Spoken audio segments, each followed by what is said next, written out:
I've had the pleasure of briefly playing alongside her back in the day. So now it's wicked to welcome you to Tall Poppy Talk. Jade, hello. How are you this morning? Hi, thank you for having me. I'm good. How are you? I'm good. I'm so excited to catch up. It's been a hot minute and there's heaps I want to hear about and I want to talk about with everyone.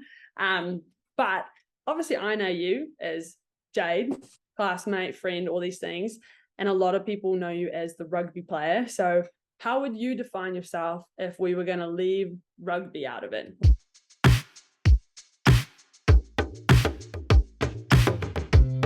Celebrating success, learning from legends, and growing poppies. This is Tall Poppy Talk with Grace Lewis. Jade Coates is an all-around athlete and an advocate for women's rugby. After a very successful high school sporting career, Jade took the step up from club rugby to reps in 2019 when debuting for the Waikato team as cap number 187. She's gone from strength to strength in the sport. Having played in France, New Zealand, and Fiji, her momentum is only growing. She's a proud lock in the Fijiana Drua Rugby Union team, who took home the title for the 2022 Super W rugby season after defeating the four-time back-to-back New South Wales Waratahs.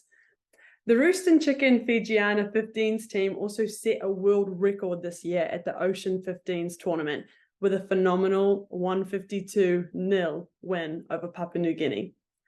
She's relentless in her pursuit of growing the presence of women's rugby for players in school and beyond, as both a player and a coach, but most importantly, as an incredible teammate. And on the eve of the 2022 Women's World Cup, Jade sustained an ankle injury that ruled her out after what had been an incredible season. So now she's focusing on recovering, supporting her team, and putting herself in the best position for her inevitable return to the field. How would you define yourself if we were going to leave rugby out of it? What other hobbies and interests do you have? I've been brought up on a farm my whole life, so I'm a real country girl. Love the outdoors kind of person. Love my hunting and just hiking.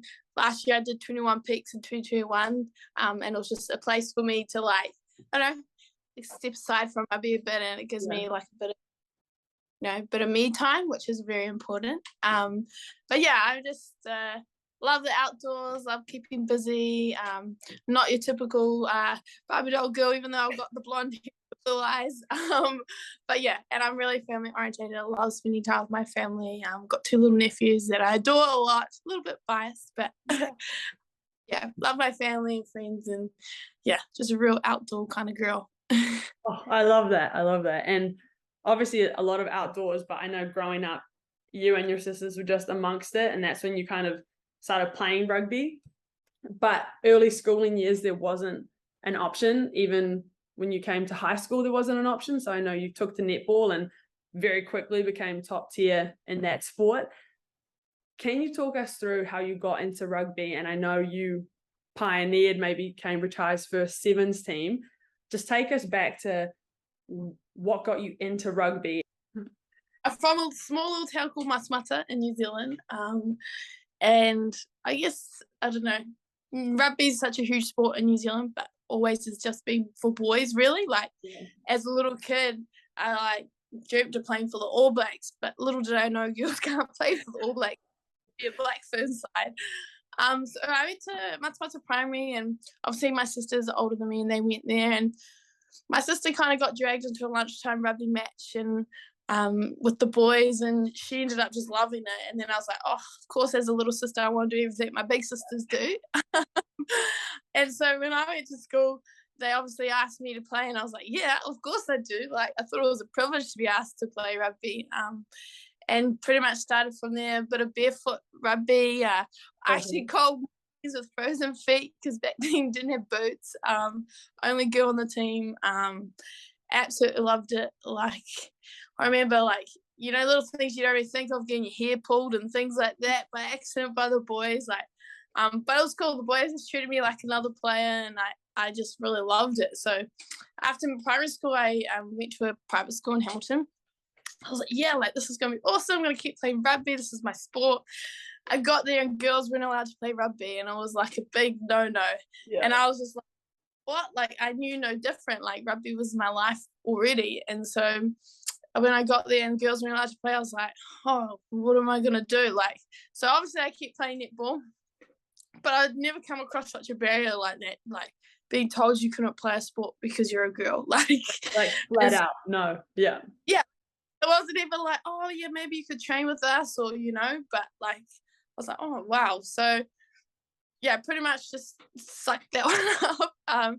And then carried on to Cambridge High School for my high school years. Got there and like there was no girls team. There wasn't much there either. So I was like, nah, like I knew that girls could play rugby and I was gonna like make something happen. So obviously started the sevens up there with my sister. We got it going. Was real lucky to have a teacher that was real keen to back us, which was cool because that's important. Like to have that support network. And obviously had a bunch of girls like you guys that were like, yeah, we'll give it a go. And so it was really cool because like it was a bunch of girls that just came together for the love of sport, not necessarily rugby, but for the love of sport and were willing to give it a go. And it was so cool. Like the amount of growth us girls became on and off the field was pretty special. And I think that was a good turning point in my career to get back into my rugby. And like I honestly wouldn't have been able to do it without a bunch of you girls keen to give it a go and create numbers, and then just actually ended up loving it. So it was pretty cool. Had the opportunity to play a bit of 15s when I was at school for the Waikato under 18s, and that's kind of where my pathway in 15s kind of took off. And then obviously leaving school and playing club rugby for Hamilton Old Boys, which I'm still a part of, which is a family club, so it means a lot to us. And then, like you said, joining a bit of rep rugby in 2019 for Waikato Rugby. So my kind of rugby career in New Zealand I was pretty lucky, to be honest. I had lots of opportunities as I got older. And yeah, it's kind of changed this year, really, in terms of my other rugby. I got a phone call randomly one day just asking, oh, like, would you be keen to represent Fiji? And I was kind of like, at the time I hadn't really thought about it. Like, as you know, me growing up in New Zealand, like, I'm a real Kiwi girl. Like, and so when I heard that, I was like, oh, like, I always dreamt to represent either Fiji or New Zealand, like, as I got older, because with my dad being Fijian, it was always home to me still, like, and representing my family was important. And so, yeah, I kind of was an opportunity I didn't want to turn down, and I joined the Fijiana Drua, and we headed to Australia. And from there, it's just kind of flowing on. It's just been an open door at the moment, and I'm very grateful for it.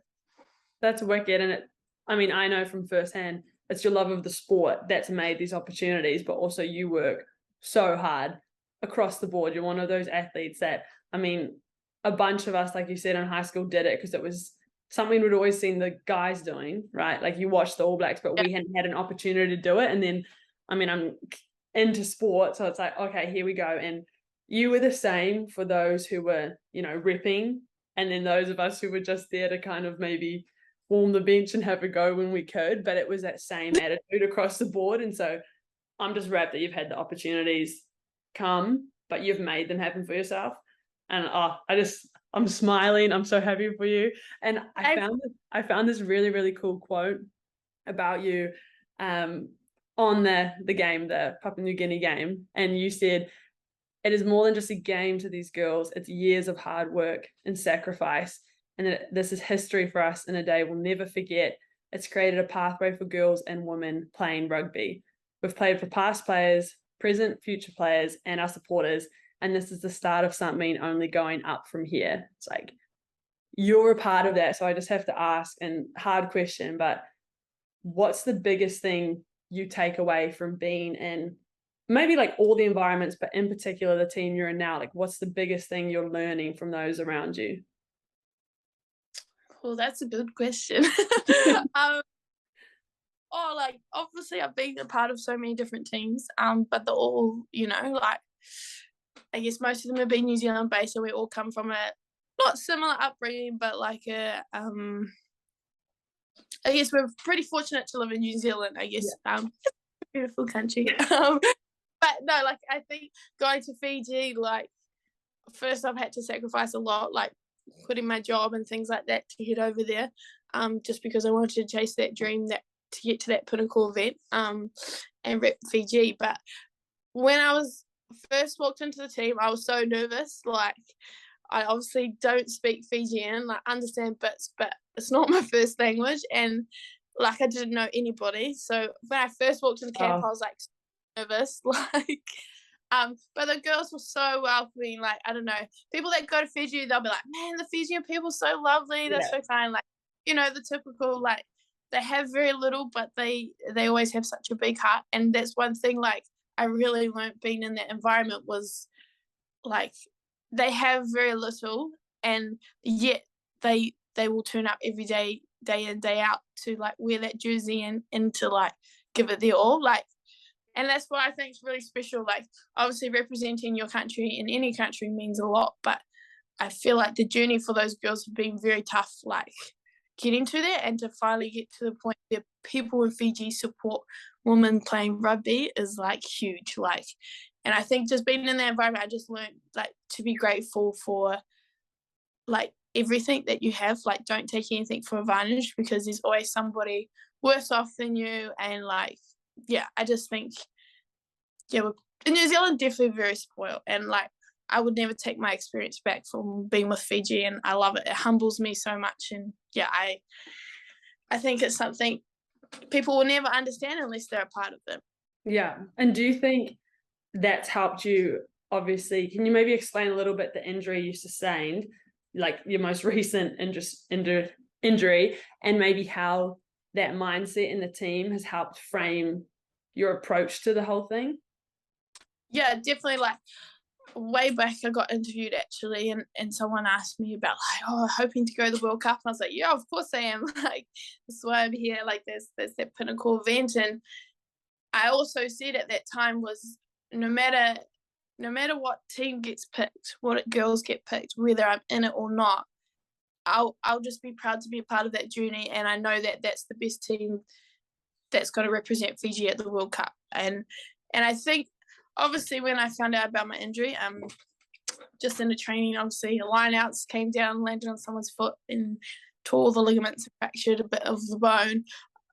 Oh, my world felt like it had just fallen apart right there and then. And I don't know, like, but it was only a split second, and then I was like, no, I'm going to fight this. Like, I no matter what, I'm going to go to that World Cup kind of thing. And as time came back and I got more reports back, it kind of wasn't really looking that good for me. But I stayed in camp the whole time, and then got the news that I was ruled out. But I think going through the journey with the girls for so long and seeing every one of them work just as hard as me to be in that spot of position made it a lot easier, because I knew I was leaving my position for someone that earned it as well, someone that deserves it as well. Yeah. And they're like my sisters, so I was going to support the girls no matter what. And I think being grateful for even just having that opportunity to be in the team in the first place was something that I'll just treasure. And I don't think being injured took anything away from me. Even though obviously didn't get to wear the jersey at the World Cup, I felt still a part of it myself, just because of how long I'd been with the team and the way circumstances kind of finished. But yeah, I think when you're part of a team for so long, and like you go through the highs and lows together, and even though you don't finish it, I think even the girls made me feel a part of the team, and that was important. Yeah, that's wicked. You can't just have the team that's on the field be the best, right? Like the fact you say, they've worked as hard as you to get there. And I think that's a really special, unique team culture to know that, like, hey, whoever's going to be on there representing with the jersey on their back, like, that's the best. And then whoever's on the bench is the best. And then whoever's back home, like, everyone can filter in. And that's what's making the team so special.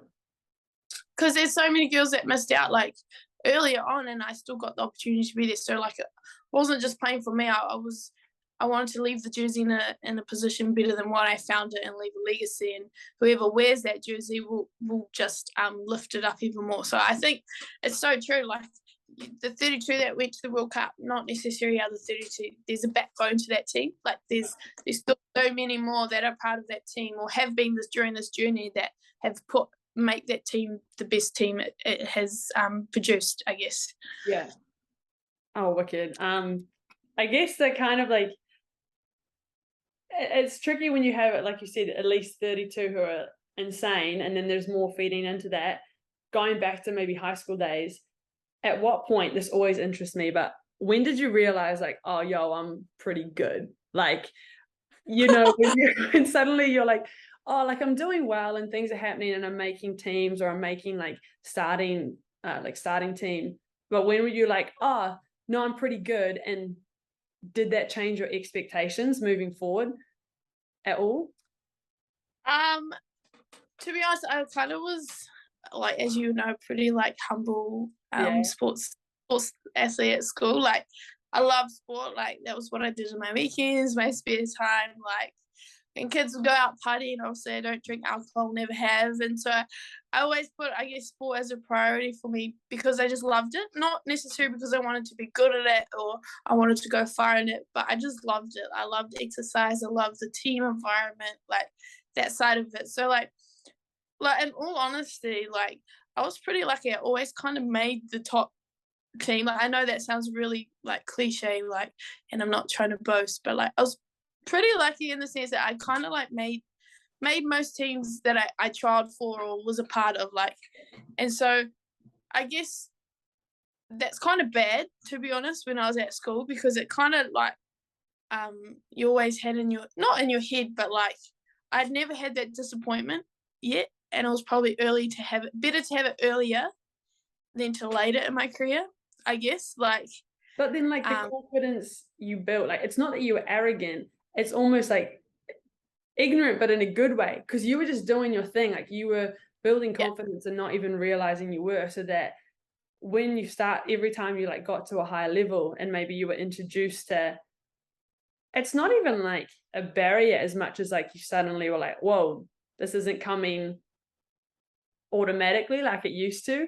You've had that confidence and you know you're good and you were doing it for the right reason. So I obviously trained my butt off to make those teams, so it wasn't like I just winged it and made them.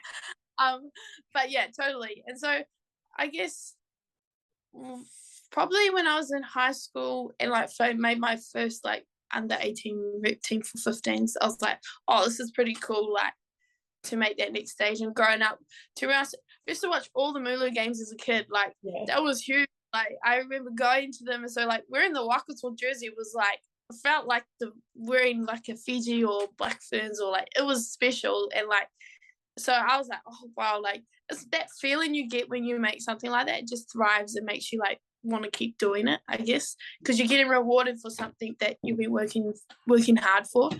And so I guess, like when I was probably near my end of my high school, I was like, oh yeah, this is pretty cool.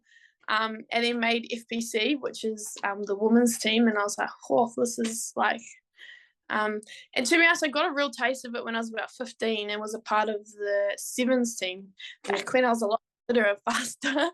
And I was a part of the Wakato sevens team, and I was surrounded by some athletes that I absolutely idolized. I was like, whoa, like to be involved with these people was like a dream come true. Like, and so I guess even being a part of teams like that made me really like see, wow, there's a pathway and it's something I really want to do. So yeah, I guess near the end of high school was probably a bit of an eye opener that I was like, yeah, I really want to take it to the next level. But I guess after high school, my brother had an accident, and for me that made me realize, like, back then rugby was life. I did rugby, like rugby was everything. And I knew no different. But when my brother had his accident, it kind of made me realize there's much more to life than rugby. Like, I know that's, but like, I guess when you're involved in it so much, you'll do anything to play rugby. And it made me realize, man, there's so much more life to rugby. And that's when I started to like, not change the way I did things, but I was kind of like, didn't put all my eggs in one basket, because it was like, I need to make sure that I'm having me time, family time, like, you know, that sort of stuff. Yeah. And you looked after and were really involved with your brother during that whole time. So that, the support in the family that I know you have only bolstered and like must have got stronger during that time? Definitely, like, the 2 years that I was with him was, like, I'd never take back. Like, it was the best 2 years ever, and, like, I'm very lucky to have a very supportive, like, network with our family and friends. And to be honest, his injury made me, like, he just inspired me so much. Like, he's my rock. Like, I just think, like, he has challenges every day, and, like, we're just so grateful to have him, and it makes me want to play harder for him. Like, I just, every time I step on that field, it's like I'm playing for him as well. So it's pretty cool. Like, he's so supportive of me. He's like, comes to my games when he can, so it's pretty cool. Oh, I love that. It's like that first moment you said when you put the jersey on, you're like, whoa, that sense of like pride, like real pride, because you've worked so hard. And that was not the first time it's shown, but the first kind of like more significant time where you're like, whoa, all my work showed this. And now you just know like your family and friends are so proud of you and everything you've done. Like, that's so special. And kind of feeds my next question is like, what's your favorite part of a game? Or when you're heading into a game, like, is it seeing or maybe knowing your family and friends are watching, or is it like when you get that first tackle? What's your favorite part? Oh, like, more recently, like, man, the national anthem gets me every time. Like, Yeah. I never really, like, in New Zealand sung the New Zealand anthem for like any FBC final, but like it's emotional, but like you're not wearing an international jersey. And then, man, like, it was my debut for Fijiana when we played against the Wallaroos in Australia. The last time I had watched the Wallaroos was when they played the Black Ferns, and that was their last test match. And I was in the crowd watching, and I was thinking, whoa, these like, like admiring them sort of thing. And then next minute I was standing like next to these guys, and we were about to play against them, and I was just like, it was at Suncorp Stadium, which is like huge in Brisbane, like it's a massive stadium. My parents had flown over just to watch me debut, like, and I just stood there and like got the start, like number 4 jersey, and the national anthem off. Like, I don't really cry, but man, I cried. Like, it was like a pretty like special moment. Every time I get to like sing that national anthem, whether it's like most recently like singing it back to my girls at the World Cup, or like along with girls, it's, I guess it means so much more to me. So like starting a game like that is just like, whoa, like it gives you a moment to really realize like everything, that you're going through, and everything, like who you're representing, who you're doing it for, and just like, yeah, that's probably one moment I love. In terms of the game, like, I love lineouts. Like, if we can a line out, or like I get a nice clean line out, I love that. That's like, it's something that I just like, I enjoy. Even though that, I still love the line out. I was going to say, even though interesting, but like, how do you focus again after, like you say, the national anthem? You're feeling all these emotions. Maybe you're looking at some teammates or like opponents. You're like, oh shit! Like, I know I used to watch them like you were. How do you focus again? Oh, 100%. It's like something that you had to learn to deal with, like flip the switch kind of thing. Like, you embrace the moment, you feel it, and then literally like it's like an automatic flick the switch, and you're gonna be in game mode. And like obviously I looked at a lot of the Australian girls, and I was like, we had played against most of them through the super season, and then so I kind of got to know them. But like, it was, I don't know, like when you play, you don't really look at who you're playing against. Like, obviously you still see who they are, but you kind of just focus on you and your team and like what you can control. But yeah, I think flicking that switch off the anthem is probably one of the hardest things to do, because you've just experienced every emotion in your body, and then it's like, now you're gonna go out and bloody like try and smash people, which is like complete opposite to what you just was experiencing like a minute ago. But I guess that's a part of being a professional, like in a professional environment. You've got to learn to do those things. That's even if you have stuff going on off the field, you got to switch it off and zone into the game at the time, and then deal with it after, or whatever it is. So I think the more you expose to it, the more you experience you get at it. Like, at first I was like, oh, like, and it took that first tackle or something to be like, hey, Jade, it's game time. Like, actually get hit. Yeah. You're like, oh, okay, that's a bit of a reality check. But nah, it's I guess a part of the job, learning to deal with those things. Yeah. Oh, wicked. That's I have a lot of respect for the team sports where you actually have to focus and interact with others. I mean, rowing, just do the same thing as fast as you can from like A to B. you don't really have to think a lot or look at other people. You just do your own thing. So that's always a huge curiosity of mine, is like, how can you focus, or you got to know, like, read your other teammates and like know if this person does this or that. And so fitness. And like, you can switch in after the anthem or something, switch in the game. But 4 of your other teammates haven't quite switched in yet. So you've got to kind of like, you're not just stuff. So it is. It's funny you say that. Like, I guess in the Fiji culture, everyone knows it as like Fiji time, a bit of like chilled, laid back island. Sometimes you're gonna like, okay, switch in now, girls. Like, it's game time, because sometimes they're a bit of the, just, oh yeah, and then you're like, okay, actually we need to play rugby. So you just funny right now. Yeah. Yeah, that's fair. I didn't even, again, you have to think about other teammates and all of that stuff with team sport. Honestly, so impressive, because you're reading people at the same time. Like, you can know what you're doing, like, what's Jade up to, where am I going to go? But that's why all the hours of practice, not only with yourself but with the teammates, to be like, oh shit, I know when she turns this way she's about to, I don't know, like do a step back or whatever it is. So huge mental game. So heaps of respect there.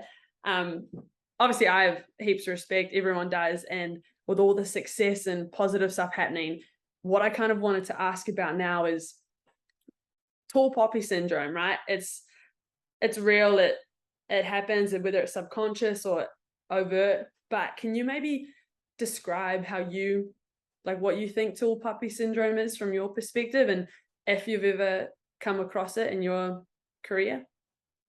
Yeah, I guess it sounds terrible, but for me, I feel like New Zealand's known for tall poppy syndrome. Like, I know that sounds terrible because it was such a good country in the sense that, like, you would never think something like that would happen. But for me, I don't know what it was. It wasn't until I was at high school, and my English teacher wrote in my book. She wrote down on the back cover of my book, tall poppy syndrome, and I was like, "Oh, like, what's that?" She's like, first off, she told me I had it, and then she'd go and search up what it was. And at first, I was like, it didn't sound great, but it didn't sound bad. So I was kind of like, oh, like, okay. So I like searched it up, and that was when I was first exposed to it, like actually searching it up, because I got told I had. And so I searched it up, and I was shocked. I was taken back to the fact that she said I had it, because I didn't think I did. And to be honest, I think she misthought. I think she didn't actually know what it was herself. Yeah. And she thought it was something else, and so that's when I was first exposed to it. But in terms of my career, like, for me, it's something that, like, it's a little bit of jealousy. Like, when people, like, if you try to achieve highly or you're doing great things, others around you don't necessarily like it, and they'll chop you down pretty much. My understanding kind of it, which is so sad, because in your mind you think, why would people do that? But that's life, but that's humans. That's the way it is. But in terms of my career, I'd probably, like, I have had moments of experiencing it. I guess I kind of keep my achievements to myself. It probably wasn't until this year where I kind of, I guess, made a name for myself in the game of Fiji rugby, and that's when I kind of was maybe exposed to it a little bit more.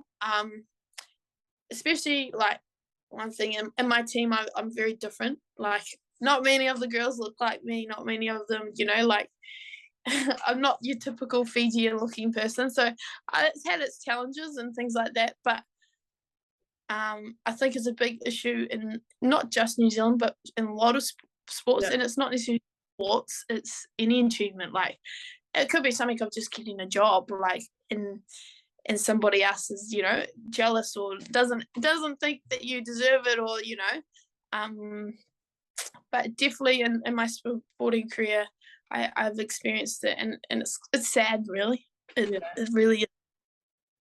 It's the way I'm sort of trying to wrap my head around it, and which is why I want to do this project, is like, even doing this project, I'm really interested in it, but part of me is like, oh, let's not, like, let's keep it to myself, because I don't want it to go wrong, or I don't want it to go well, and people be like, oh, who does Grace think she is? And that's all internal, right? And I feel like a way maybe we can not even combat it, but rewire social thinking is, instead of seeing successful people and being like, oh, you know, they don't deserve it, instead actually like listen to them, which is what I want to achieve. So it's like hearing you and all the training you did and how you were met with like schools not even offering your sport, and so you advocated, you band together with your sister and support to make it happen. It's like, well, no, people who have achieved really successful things and are making a name for themselves have worked really hard to do it. So instead of just seeing that end result, trying to like spread more conversation about like, no, they work really hard and these are the things you need to do sometimes to like achieve those things. So I'm really hoping that we can kind of spread more positivity about it. Like, hey, you see someone doing well, congratulate them, be like, oh, that's wicked. And if you're jealous, maybe like look internally and be like, oh, why am I jealous about that?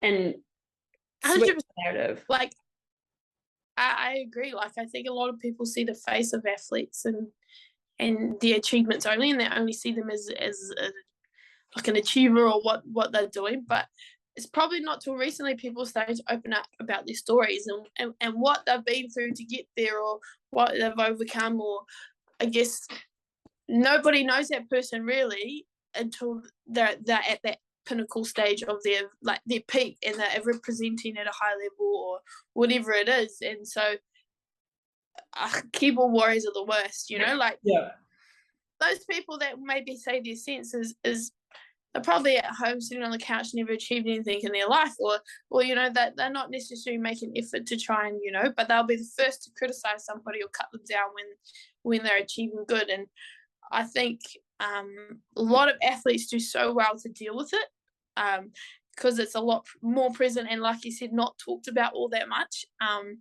and being aware of it. But 100% spreading the positivity around it, like, it's something we can easily filter out, but we haven't really done it yet, I guess. Like you think, man, that's it's an easy fix, but it's not at the same time. Like, you know, I think it's exciting though. I love that you're like getting exposure around this and actually talking about it, because to be honest, I never talk about it. You just kind of harden up. Yeah, you know, a little bit like you're like, oh, like obviously I talk to my support, like my family and stuff, but it's kind of one of those things with you, oh, well, you just have to deal with it and move on. But if we can create positive talk around it, and, you know, like people can take a step back and not just spill words, but think about why they're spilling words, and maybe why, like you said, they're jealous, or maybe why they're, you know, feeling that way, that might actually improve things moving forward for athletes and high achievers, I guess. I love that. Yeah, it's like, let's hear what successful people are doing, how they got there, and then take it and push for yourself. Like, have your own ambitions. And if we can kind of be a little bit more loud about how proud we are about things, I think it seems unusual at first, because you hear someone maybe like boasting about what they're doing, and you think like, oh, they're boasting, but they're not. They're just proud, and they want to share that with the people around them. So it's kind of like, we have to look at it like that, like, oh, let's share the moment with them instead of maybe be jealous of it. I like that. I only have a couple more questions. Gosh, biggest one. Thanks. Okay, injury. Can you give us a little update on where you're at, what the future's looking like for you, a little bit short term, long term, whatever? Yeah. So I obviously, like I said, tore ligaments and a bit of bone fracture in my ankle. Unfortunately, it's a bad ankle, as you would know from school. So it's not the first time. I've already had 3 surgeries on this ankle, so it's the old bug ankle. But in terms of my rehab at the moment, it's tracking really well. I've returned to running. Physio each week, just the usual, doing my rehab exercises. I've really focused on getting my rehab right, doing a lot of swimming, biking, running. It's been good. It's been tracking well. I also have exciting news that you're like probably one of the first that I've told properly, I guess, out loud. But I'm actually heading to Japan this weekend. I got an opportunity to play over there for a couple months, so that's kind of what's next for me at the moment. Gonna head over there. Yeah, that is. You kept quiet like for 45 minutes about that. That is really cool. Oh wow, congrats. That's going to be an experience. That is really, really cool. Awesome. Yeah, I'm excited just to embrace the Japanese culture and be a part of the game. And yeah, so I'll be based in Tokyo, which is like, I don't know, everyone knows Tokyo. So I'm kind of like, as a kid, I'm like, oh yeah, Tokyo. Now I'm going to be part of it, like in that city, which is like, whoa, little Kiwi girl, little Fiji girl going to Tokyo. But yeah, so that's kind of what's next for me in terms of the next couple of months. So that'll be to about Feb, and then after that, hopefully, for me, I'm in Fiji rugby for the long run. Like I really want to play the World Cup, and I really want to like be an advocate for the women's game and inspire young girls to play the game. So I'll head hopefully to play Fijiana Drua again next year, and then obviously. Hopefully we, as a Fijiana 15s team, we get some test games sometime next year, and just to help build us for the next World Cup. I know that sounds crazy considering the World Cup's on at the moment, but it comes around quick. It does. It's only 3 years to the next one, so yeah, hopefully just be a part of that, and if there's opportunity, I can play a bit of club and FPC in New Zealand. I would love to, because that's the roots. That's where it all started, and I always love going back there, and I'm proud to play in New Zealand as well. So it's kind of go with the flow sort of season, but for now Japan's a definite, and yeah, that's next for me. So that is incredible. Like I said at the start, like it's your attitude and your effort that keeps these opportunities coming, and this is just another one. Like the things you're going to learn from that experience, and yeah, 3 years actually comes by pretty quick, especially when you're prepping for something as pinnacle event as like World Rugby. So to get that new perspective, come back, I'm just wrapped for you. That's going to be wicked. I hope you get some good food, good training. Make use of the food, bit of shopping, bit of gotta embrace that side of it for sure. Yeah, the places the sport has taken you. I'm like beaming. I'm smiling so big from that. Okay, last question. This is a curveball. Just out of curiosity, I've been asking people, okay, one meal for the rest of your life. Strictly can only eat this one thing. Yeah, what's it gonna be? To be honest, I love up and goes. I even sitting right here. But in terms of a meal, a good one. I do miss up and goes. Up and goes. Oh, yeah. I miss those too, and every time I come home, like live off these. I think, I don't know. In Fiji, I love the fruit. Like I lived off like pineapple and like all that sort of stuff. Oh, yeah. But in terms of decent meal, I love pasta. Like I'd obviously be trading if I was eating pasta every day, but I love like a good like fettuccine or like pasta, cream sauce, a bit of chicken and bacon, broccoli, that kind of, a good pasta meal like a go-to. And that's something I really miss when I'm overseas, because like it's just a home cooked meal from my mom is like the best. Oh, I love that. That's a good one, actually. Like mum does best when it comes to pasta too. Oh yeah. What would be your meal? What would be your go-to? Okay, this is gonna be so lame, but like porridge. I could eat porridge every single meal. Porridge with like yogurt, banana, berries. Oh, I'm thinking about like before racing, it can be a dessert, breakfast, not really savory, but I'm going with porridge. I love it overnight oats or porridge too for breakfast. That's a goodie. So Yeah. You're thinking time to think about it. I went straight carb loaded. Well, I figure like you don't play many rugby games in the morning, right? Like you have time to digest. Like rowing tends to be a morning sport, so I couldn't handle the pasta before that. You'll be sinking the boat. Oh my gosh. Jade, this has been the best. I'm so wrapped for Japan and what's to come after that. I'm hoping I'll catch one of your games sometime soon. Say hi to your mum and your family for me, and just thank you for being on this today.